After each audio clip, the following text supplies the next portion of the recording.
Zimwaves TV brings you a breaking story shaking the political landscape.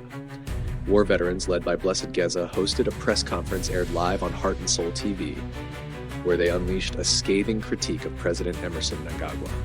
In an unrestrained and fiery delivery, Geza accused Mnangagwa of betraying the liberation struggle and pursuing personal gain at the expense of the nation. Fellow Zimbabweans, I am Blessed Geza, a war veteran, ZANU-PF Central Committee member, and patriotic Zimbabwean, whose commitment to a prosperous and democratic motherland is unparalleled. Today, I'm accompanied by fellow patriotic Zimbabweans who fought in the trenches, commanders from both ZIPRA and ZANLA, who fought in the trenches to liberate this country from the brutal minority white colonial rule. These comrades are well-known fighters from both ZANLA and ZIPRA, as I've said. We fought in the second Chimurenga with the hope of bringing economic emancipation, freedom, and justice to our fellow brothers and sisters and future generations. Sadly, these values and aspirations, which we carried as we fought during the war, continue to evade us 44 years after independence. The majority of black Zimbabweans remain poor, jobless, and without real freedom, as a few black leaders have assumed the face, character, and elements of the very beast we fought against in the 1970s War of Liberation. The press conference is being held with the aim of mapping a way forward and addressing these imbalances, which for long have been neglected or ignored. In particular, it's a special message to Emerson Mnangagwa, a nationalist who in 1927 was brought to power through the help and support of war veterans and the general population of Zimbabwe via Operation Restore Legacy. In general, we also address corrupt gangsters and hangers-on who surround him and abuse national resources for selfish reasons. These men and those around him have failed us. He have failed all Zimbabweans who believed that the events of 2017 would bring an end to despotism, corruption, and privatization of the nation and its people. He is now nearly 10 years in power, but corruption, cronyism, and nepotism have escalated under his rule to extents never seen before in this country. Fellow Zimbabweans, allow me to elaborate on these direct allegations against Mnangagwa, which demonstrate that he has failed this nation constitutionally, morally, and historically. Attack against war veterans. Emerson Mnangagwa, on assumption of power, he showed that he was a man who had learned nothing and forgotten nothing. He forgot the roots of his power on day one, and instead of correcting the mistakes of former President Robert Mugabe, he instead went about to prove to all of us that Mugabe was actually a saint. He deliberately sidelined the very people who fought on his side and instead embraced the thieves, conmen, and heartless killers in his government. He systematically targeted paged war veterans who stood for social justice in various arms of government and replaced them with crooks. This is very evident in his cabinet, which is now staffed with non-performing and deceitful ministers. It's no secret that they were picked because they either belong to his clan or are benefactors to his family through his children. War veterans were sidelined, and the majority of them are now destitute and beggars. It is mere coincidence that at a time, our peers were being removed from influential positions in government, the army, and security sector. We witnessed an increase in the deaths of army generals. We wonder,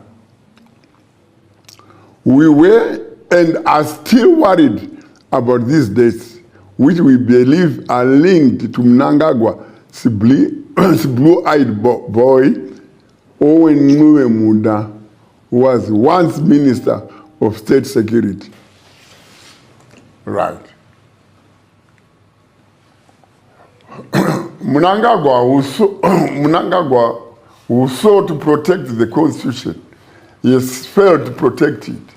He has violated it left, right, and center for personal gain, and with the desire to entrench one center of power from party to country. These maneuvers must be resisted by all right-thinking Zimbabweans. On the day he took power from Mugabe, he declared that the voice of the people is the voice of God. Yet at every turn, he has violated the voice of the people. In 2023, the people voted. Yet after their vote, he disregarded their voice and teamed up with that charlatan called Sengezo Shabangu to recall legitimate representatives of the people to replace them with his own stooges. This must be stopped. We know that the Speaker of the House of Assembly, Jacob Mtenda, supported this constitutional violation because he had been promised the vice presidency. Right? Like Mugabe, this guy wants to hold on to power beyond his term limits, then pass it to his children, as if Zimbabwe is his fiefdom. Let's take note that he has already made his children the de facto leaders of this country, appointing the ministers and to strategic boards. In a nation of 16 million, how is it possible that only the Mnangagwas have the capacity to lead in almost all strategic pillars of the economy? No, this can't be right. Some youngers only have now started to push an agenda to illegally extend his term to 2030. And instead of dealing with this mischief, which has the capacity of throwing our country into disquiet, he has pretended as if this agenda is outside his interest. We want to remind those behind this move that we are not fools, and they must not see us as such. How do you claim not to be involved when your ministers appointed under your hand issue official statements in support of this illegal and treacherous 2030 agenda? We as war veterans are against this 2030 agenda. We can't disrespect the voice of 90% of those who voted yes towards term limits. No, we can't allow that. We are also concerned that since assuming power, Mnangagwa has neglected civil servants who are now earning slave wages. Our men and women in uniform have lost their dignity, even in the eyes of the public, due to state poverty. Government shells money collected from taxpayers to corrupt tender entrepreneurs.